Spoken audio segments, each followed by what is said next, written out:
everybody. Day 30, and even though it's a Thursday, it's kind of the beginning of the weekend because tomorrow we have a paid professional development at school, optional, and some teachers are choosing not to. I, of course, am young and need the money, so I will be attending tomorrow. And also, I get to present a professional development hour with my colleague Lucas Mitchner, who you know from our videos, and get to help work with educators that are trying to build their equity muscle of having courageous conversations. So I'm excited to have that tomorrow and to get into it. Always an awesome time to be able to co-teach with my good friend and colleague Lucas.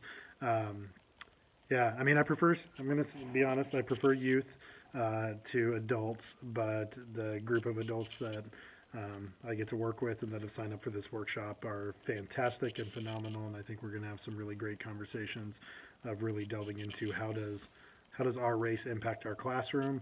How does our implicit bias impact our pedagogy and the way we deliver our content?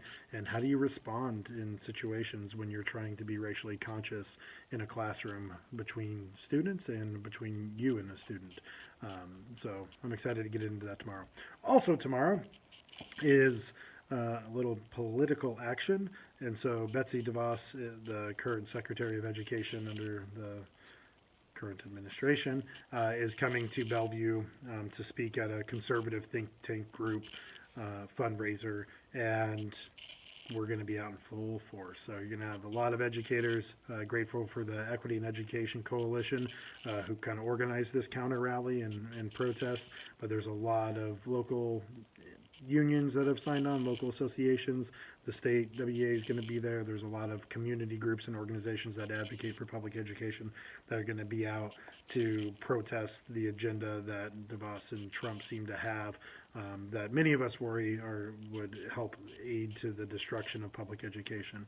Now, there's plenty of ways that we can criticize public education. In fact, I think this vlog is a criticism largely of the major system of public education and what needs to be fixed and what needs to be worked on. But ultimately, any type of transition to a voucher system or to promotion of charter schools or even government money going to private schools cannot happen. It just simply can't happen.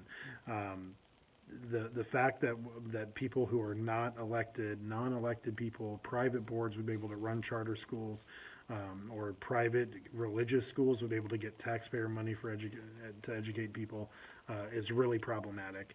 And I think even with all of its faults, public education is still going to be the best opportunity for students to get a full rounded education that looks at different perspectives and multiple perspectives. And it's also going to be the best opportunity, even though we have a long way to go, to have racial equity in education. Every time you see these charter schools, there's always the exception. So I shouldn't say every time, but there's always the exceptions.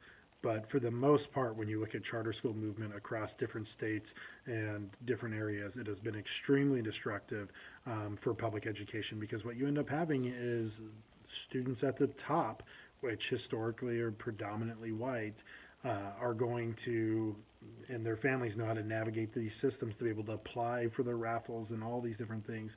And also, students of color get pushed out of charter schools and pushed out of those areas if they're not performing the way that they hope that they are.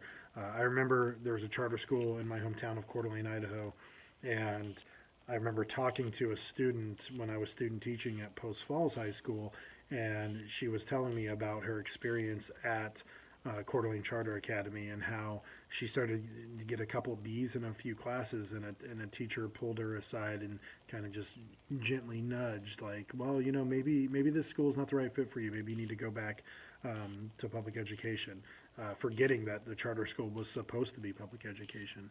And so when you look at like your English language learners, your special ed students with high needs, your students of color, all of that, they are disproportionately not represented in charter and private schools.